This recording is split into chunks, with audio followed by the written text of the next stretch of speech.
आज हमनी के संदेश के शीर्षक बा पश्चाताप और बहाली। स्वर्ग में वापसी से पहिले यीशु के आपन लोग से पहिला वादा रहे कि हम वापस आ जाइब। यीशु चेतावनी देले रहले कि उनकर वापसी से पहिले के साल धार्मिक धोखा, अराजकता और कष्ट से चिन्हित हुई जवना के जैसन दुनिया कबो ना देख पाई। प्रेरितों के काम अध्याय 1 पद 9 और 11, मत्ती अध्याय 24 पद 4 और 5, मत्ती अध्याय 24 पद 11 और 12, मत्ती अध्याय 24 पद 21 आदि। धार्मिक धोखा में झूठा मसीह और झूठा भविष्यवक्ता लोग शामिल होई जे झूठा सुसमाचार के प्रचार करी। फिर व्यवस्था बनावे वाला भगवान के अस्वीकार कैला से अधर्म के परिणाम हुई, जवन अराजकता आ बुरा व्यवहार के माध्यम से व्यक्त हुई। नया नियम के यीशु के बारे में सही विवरण के बारे में कि उके हवें, उ काहे अइले, और हमनी के यह बात के आलोक में कैसे जिए के चाही कि उके हवे और उ काहे अइले, अब पहिले से ज्यादा महत्वपूर्ण बा। नया नियम के अनुसार विकसित हो रहल अराजकता में सुरक्षित रहे खातिर हमनी के ये देख रहल बानी जा कि यीशु के हवे और उ काहे अइले। हमनी के कुछ देर में एह बात पर मुड़ब जा कि यीशु हमनी के कैसे जिए के सिखावल चाहत बाड़न। पिछला कुछ संदेशन में हमनी के एगो खास शब्द पर ध्यान केंद्रित कैले बानी जा जवन यीशु एह बारे में कहले रहले कि उए दुनिया में काहे अइले। यीशु धार्मिक अगुवा लोग के एगो समूह से कहले कि उ पापी लोग के पश्चाताप करे खातिर बोलावे खातिर आइल बाड़े। वह टैक्स वसूली आ पापी लोग के साथे खाना खाए खातिर यीशु के आलोचना करे वाला लोग रहे। मत्ती अध्याय 9 पद 13। पश्चाताप आजकल कवनो लोकप्रिय विषय नइखे। हमनी में से बहुत लोग खातिर पश्चाताप शब्द कबो महत्वपूर्ण ना रहल। हमनी के सोचेनी जा कि प्रचारक बस सबके पश्चाताप करे खातिर चिल्लात बाड़े कि इहे से परमेश्वर हमनी के स्वीकार करी है, और दूसर लोग पाप खातिर पश्चाताप करे के विचार के नकार देला काहे कि उनकरा खातिर पश्चाताप धार्मिकता से जुड़ल बा। लेकिन पश्चाताप मसीही विश्वास के एगो मौलिक सिद्धांत था। जब पौलुस विश्वासियन से मसीह में बने और परिपक्व होखे के आग्रह कैलन, तो वो पश्चाताप और परमेश्वर में विश्वास के एगो बुनियादी शिक्षा कहले। इब्रानियों अध्याय 6 पद 1 और 2।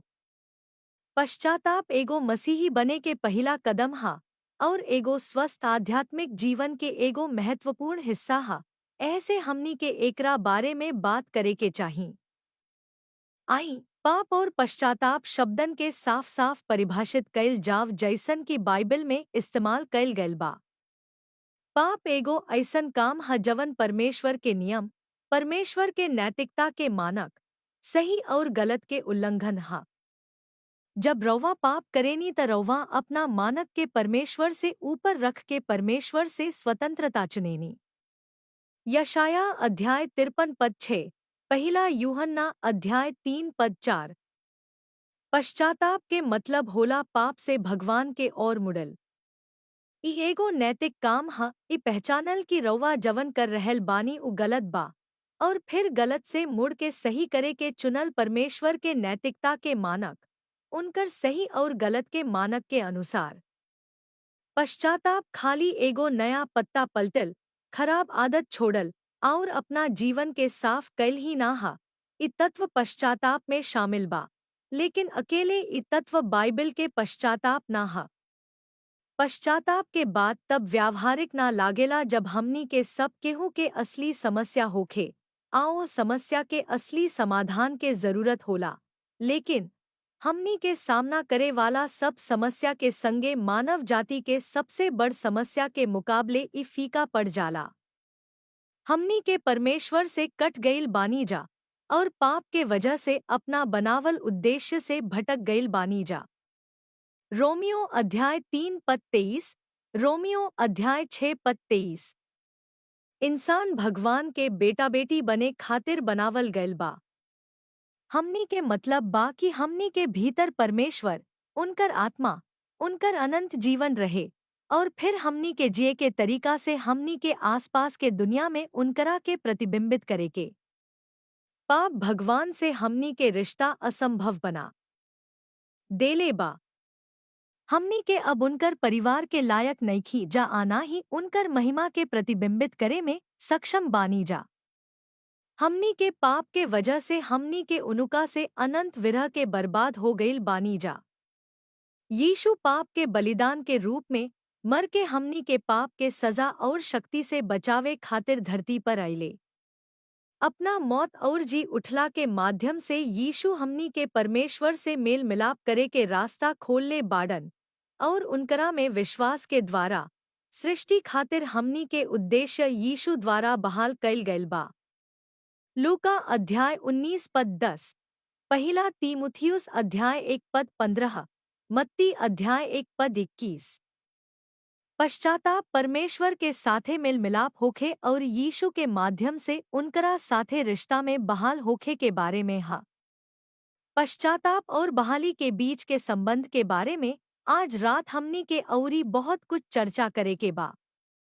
पिछला हफ्ता हमनी के कहले रहनी जा कि पश्चाताप के बारे में नकारात्मक विचार है तथ्य से आवेला कि पश्चाताप शब्द भगवान के योजना से या मानवता खातिर परमेश्वर के सबसे बड़ योजना से अलग बा। आई भगवान के योजना के दोबारा संक्षेप में बतावल जाव।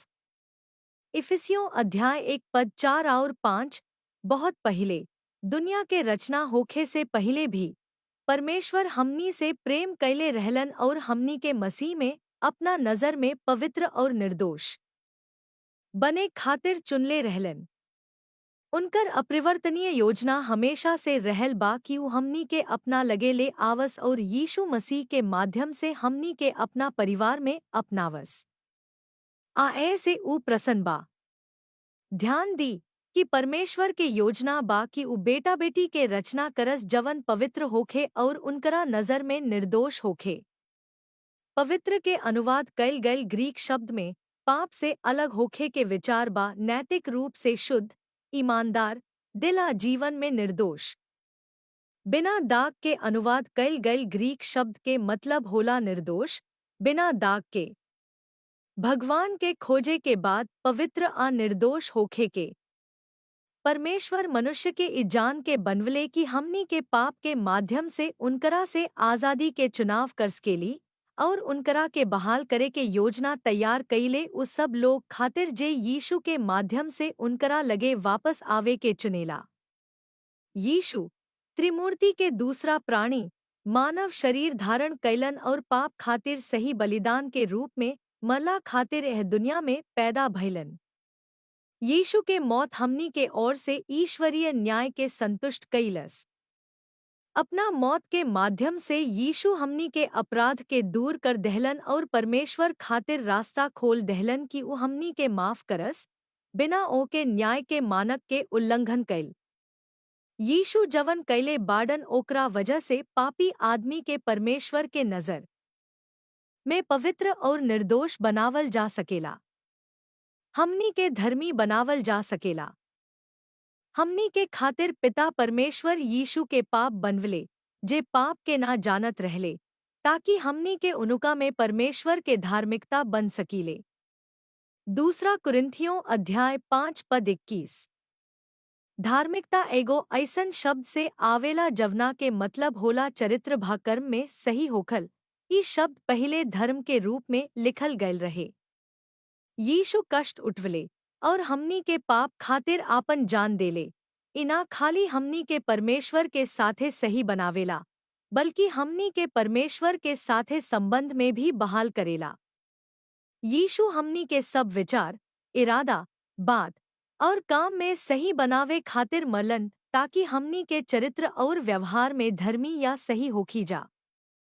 भगवान ऐसन बेटा बेटी के चाहत बाडन जे यीशु जैसन होखे। याद रखीं, यीशु अवतार लेवे वाला भगवान हवे जे पूरा तरह से भगवान होखला के बावजूद आदमी बन गईलन। यीशु अपना मानवता में हमनी खातिर एगो उदाहरण हवे कि परमेश्वर के संतान के कैसन होखे के चाही। रोमियो अध्याय 8 पद 29 जेकरा के परमेश्वर पहिले से चुनले रहले उ उनका बेटा के समान होखे के भी पहिले से तय कईले रहले ताकि उ बहुत भाई के बीच में जेठ हो सके। यीशु पिता परमेश्वर के स्वेच्छा से अधीनता और आज्ञाकारिता में रहत रहले। यीशु कहले, काहे कि हम स्वर्ग से उतरल बानी कि हमरा के भेजल परमेश्वर के इच्छा के पूरा करे खातिर, ना कि हमरा मन के काम करे खातिर। यूहन्ना अध्याय 6 पद 38 काहे कि हम हमेशा उहे करेनी जवन पिता के मन करेला। यूहन्ना अध्याय 8 पद 29 जब कवनो आदमी यीशु में विश्वास करेला तो उ यीशु के साथे महत्वपूर्ण मिलन में आवेला। यीशु अपना आत्मा के द्वारा उनकरा में निवास करेलन, उनकरा के एगो नया तरह के जीवन जिए खातिर सशक्त बनावेलन, एगो जीवन जवन अनंत बा, एगो जीवन जवन पिता परमेश्वर के पूरा तरह से खुश करे वाला बा। यूहन्ना अध्याय 14 पद 20, यूहन्ना अध्याय 15 पद 5, कुलुस्सी अध्याय 1 पद 27 आदि। मुक्ति हमनी के पाप के माफ होखे से अधिका बा, ताकि हमनी के एह दुनिया से जाए पर स्वर्ग में जा सकीले। मोक्ष मानव स्वभाव के रूपांतरण आ बहाली के बारे में बा, त हमनी के परमेश्वर के बेटा बेटी के रूप में अपना बनावल उद्देश्य में वापस आ सकेनी जा और एगो ऐसन जीवन जी सकेनी जा जवन हर विचार, वचन और काम में पिता परमेश्वर के महिमा करेला, ठीक यीशु के तरह। मनुष्य के स्वभाव पाप से बिगड़ गयल बा, जवना के शुरुआत पहिला आदमी आदम से होला। जब आदम भगवान के आज्ञा ना मनले आव पेड़ के फल खैले जवना से भगवान ओकरा के मना कैले रहले तो उ सहीगलत के आपन मानक तय कैलन। चूँकि आदम के बनावल गयल बा कि उ स्वेच्छा से परमेश्वर के अधीनता आज्ञाकारिता में जिए के चुनाव करी, भगवान के आज्ञा ना माने के माध्यम से उ अपना के भ्रष्ट कर दहलन। आदम के चुनाव के असर उनका भीतर रहे वाला मानव जाति पर भी पड़ल। रोमियो अध्याय 5 पद 19 सब मनुष्य के आदम से एगो भ्रष्टाचार विरासत में मिलल बा जवना के चलते हमनी के अपना तरीका से जिए के बा और परमेश्वर और उनकर इच्छा से ऊपर आपन इच्छा रखे के बा। हमनी के जन्म से स्वार्थ के और झुकल बानी जा अपना के भगवान और दूसरा से ऊपर रख के और उहे करे के जवन हमनी के करे के चाहत बानी जा। पश्चाताप बहाली के प्रक्रिया के पहला कदम है जवन अब यीशु के बलिदान के वजह से हमनी के उपलब्ध बा। पश्चाताप राउर स्वेच्छा से ओह उद्देश्य में वापसी है जवना खातिर रवा के बनावल गयल बानी। एह में रवा पाप से सर्वशक्तिमान परमेश्वर के और मुड़ल चुनत बानी। रवा पाप के त्याग करके परमेश्वर खातिर जियत बानी, आपन रास्ता छोड़ के परमेश्वर के रास्ता चुनत बानी।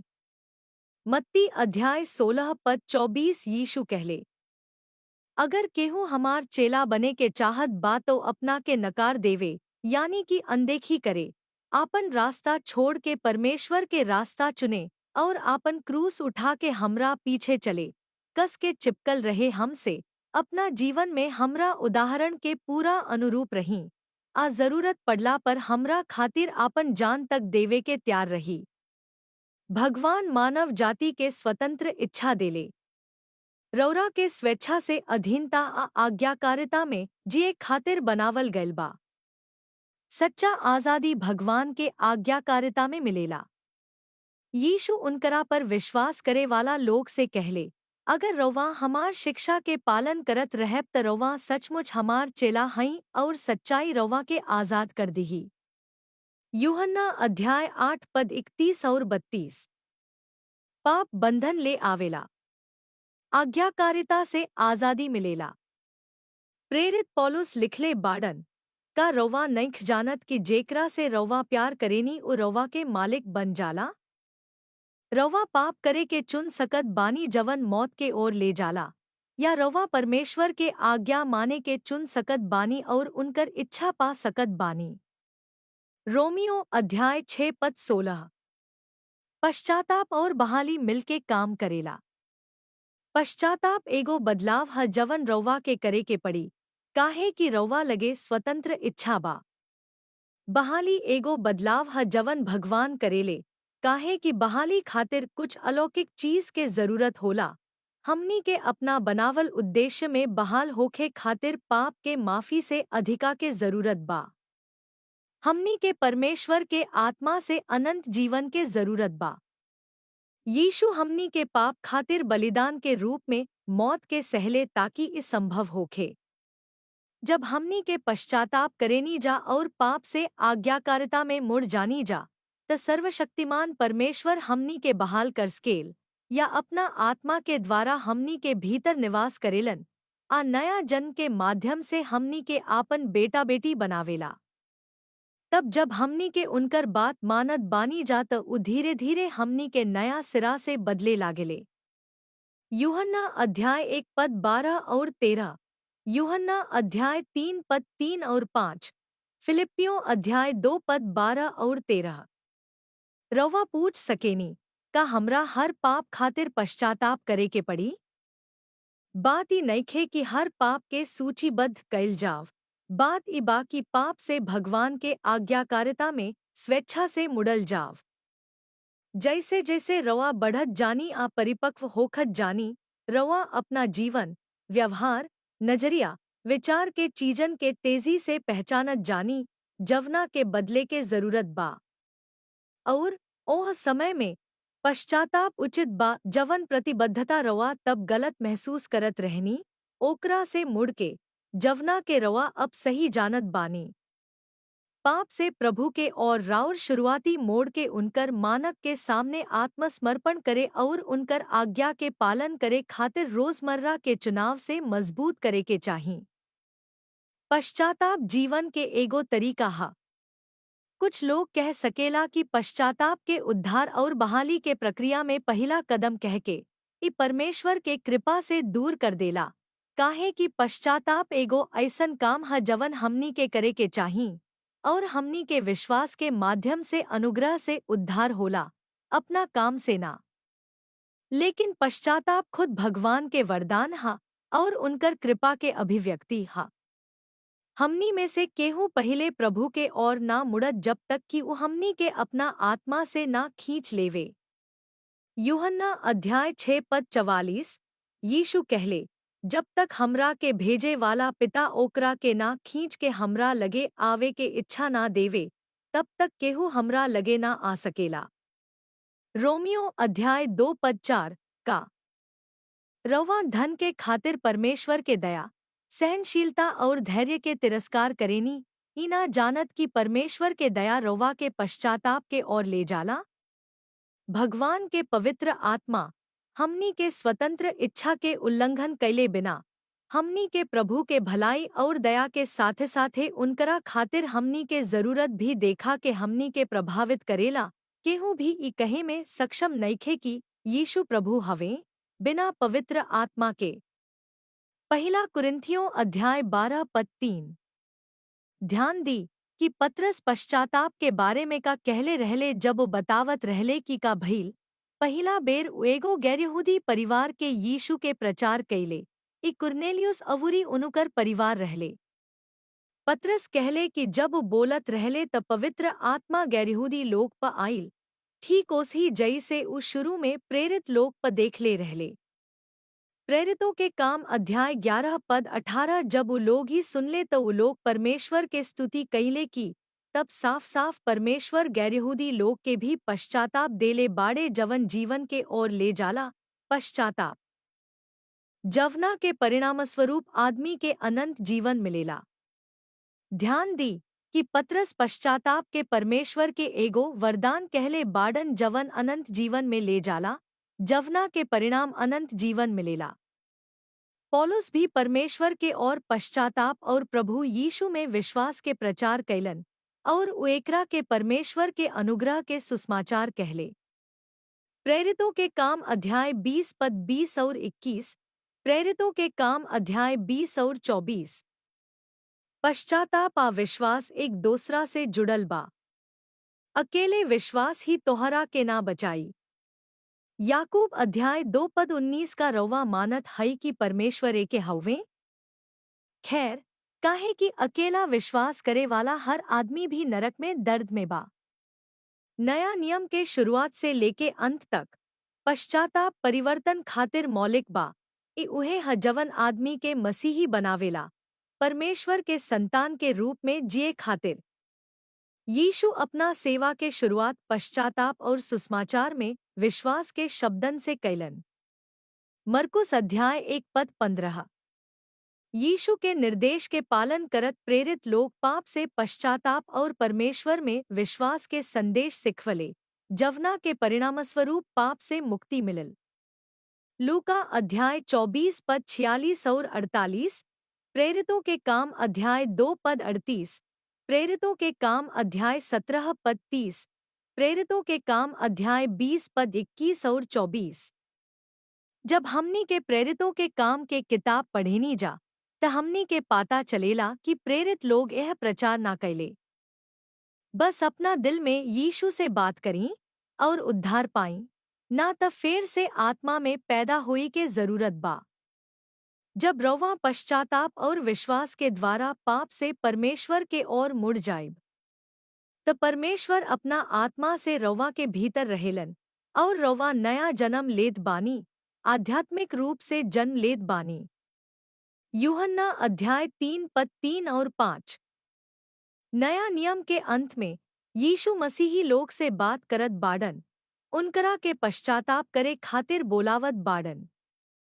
जब यीशु प्रेरित यूहन्ना के सामने प्रकट भइलन, त प्रभु उनकरा के ओह 7 कलीसिया के चिट्ठी दहलन जवन तब मौजूद रहे, जवन प्रकाशित वाक्य अध्याय 2 और 3 में दर्ज बा। यह पत्रन में यीशु स्तुति और सुधार दोनों दहलन। 7 बार यीशु मसीही लोग के विशिष्ट चीजन से पश्चाताप करे खातिर बोलवले, हमनी के एकरा के प्रकाशित वाक्य में पढ़ सकेनी जा। एगो मशहूर वचन के संदर्भ पर ध्यान दी। प्रकाशित वाक्य अध्याय 3:19 और 20, जेकरा से हम प्यार करेनी, हम उके डांटत बानी और अनुशासित करत बानी, ऐसे उत्साह से भर जाई और पश्चाताप करी। देख, हम द्वार पर खड़ा होके खटखटावत बानी। अगर केहू हमार आवाज सुन के दरवाजा खोले त हम ओकरा लगे आके ओकरा संगे खाना खाएब अवुरी उ हमरा संगे। याद रखी कि पश्चाताप संबंधात्मक होला। पाप भगवान के खिलाफ अपराध हा। भगवान के बेटा या बेटी बने से पहिले पश्चाताप करे के हुई। अगर रौवा अपना पार्थिव पिता के दुख पहुँचवले बानी त हमनी के सब समझत बानी जा कि दुखी महसूस कईल अवुरी माफी मांगल सही अवुरी उचित बा। का तोहार स्वर्गीय पिता तोहार पार्थिव पिता से कम योग्य बाड़े? हमनी के पश्चाताप के मानव जाति खातिर परमेश्वर के सबसे बड़ योजना के संदर्भ में विचार करे के चाही। हमनी के पवित्र, निर्दोष, भगवान के बेटा बेटी बने खातिर बनावल गईल बानी जा। मुक्ति हमनी के ओ उद्देश्य में वापस ले आवे के ह जवना खातिर हमनी के बनावल गईल बानी जा। पश्चाताप के सही से बिना परमेश्वर के बढ़न योजना के संदर्भ में समझले ना समझल जा सकेला। अकेले विश्वास भगवान और अपना साथी आदमी के साथे दिल से प्रेमपूर्ण संबंध के बिना नियम के पालन हा। यह काम इस्राएल के धार्मिक नेता फरीसी लोग कैले।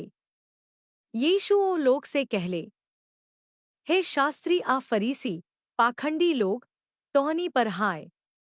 रौरा विश्वास कम बा, आ कानून के अधिका जरूरी मामला में, आ न्याय आ दया आ निष्ठा में ढील बानी। मत्ती अध्याय 23। बिना पश्चाताप के रौवा परमेश्वर से अधिका अनुग्रह पा सकेनी, चाहे रौवा आपन जीवन कैसे जी। भगवान चाहत बाडन की रौरा खुश रही, विश्वास के बाद उ अब तोहार पाप तक ना देखेला। पहिला सदी के झूठा प्रचारक लोग यह कहत रहे। ऐसन प्रचारकन से सावधान रही। यहूदा अध्याय 4। हमनी के बार बार कहले बानी जा कि हमनी के अब एगो प्रगति के काम पूरा कर चुके बा, पूरा तरह से परमेश्वर के बेटा बेटी, लेकिन अभी तक पूरा तरीका से मसीह के जैसन नहीं की अपना अस्तित्व के हर हिस्सा में। पहिला यूहन्ना अध्याय 3:1 और 2। अब जब हमनी के परमेश्वर के बेटा बेटी हई जा त हमनी के परमेश्वर के अनुग्रह पावे के प्रयास करे के चाही, मसीह के रूप में बने के चाही। जे यीशु में विश्वास करेलन उ लोग अपना के शुद्ध रखी, ठीक वैसे ही जैसे मसीह शुद्ध बाड़न। पहला यूहन्ना अध्याय 3:3। रवा खातिर परमेश्वर के योजना के याद करी। बहुत पहले, दुनिया के बनावे से पहले भी परमेश्वर हमनी से प्यार करत रहलन और हमनी के मसीह में अपना नजर में पवित्र और निर्दोष बने खातिर चुनले रहलन। इफिसियों अध्याय 1:4। पवित्र के अनुवाद कइल गइल ग्रीक शब्द में पाप से अलग होखे के विचार बा, नैतिक रूप से शुद्ध, ईमानदार, दिला जीवन में निर्दोष। निर्दोष मतलब बेदाग। यह संदेश के समापन करत घड़ी यह पद पर विचार करें।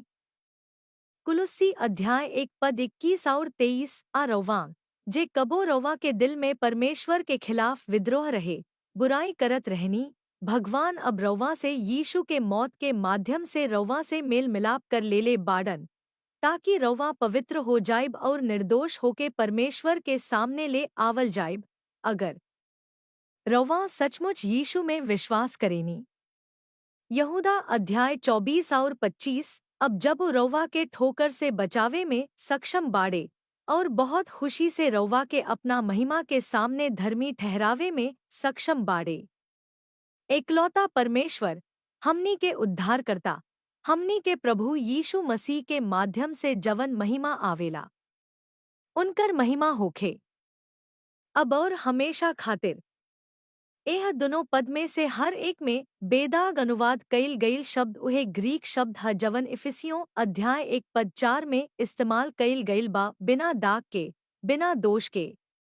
जे हमनी में पश्चाताप और विश्वास के माध्यम से बहाली के आपन अच्छा काम शुरू कैले बा, वो अपना शक्ति से एकरा के पूरा करी, जब हमनी के उनकरा प्रति वफादार रहब जा। फिलिपियों अध्याय 1:6। अगला हफ्ता मिलब। प्रभु रवा सभे के आशीर्वाद देस। आमीन।